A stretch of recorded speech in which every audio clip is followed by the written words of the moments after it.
হারিয়ে যাব একদিন আমি, রব নয় ভুবন চিরদিন।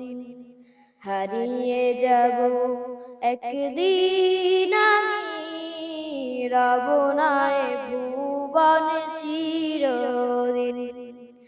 বাসে বাগানে বা গোরস্থানে হয়তো দিবে মোরে কবর।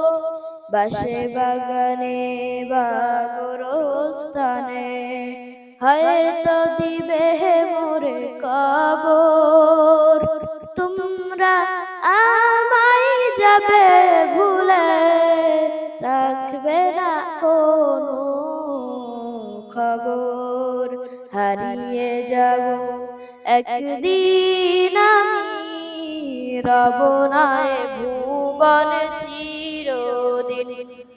সবাইকে ধন্যবাদ। প্রিয় দর্শক, আলিফের গজলটি ভালো লাগলে অবশ্যই একটি লাইক দিবেন এবং কমেন্ট করে আপনার মতামত জানাবেন এবং শেয়ার করে সবার কাছে শোনার জন্য পৌঁছে দিবেন। আলিফ যেন তার ভবিষ্যতে তার কণ্ঠকে আল্লাহ ইসলামের জন্য কবুল করে। ধন্যবাদ।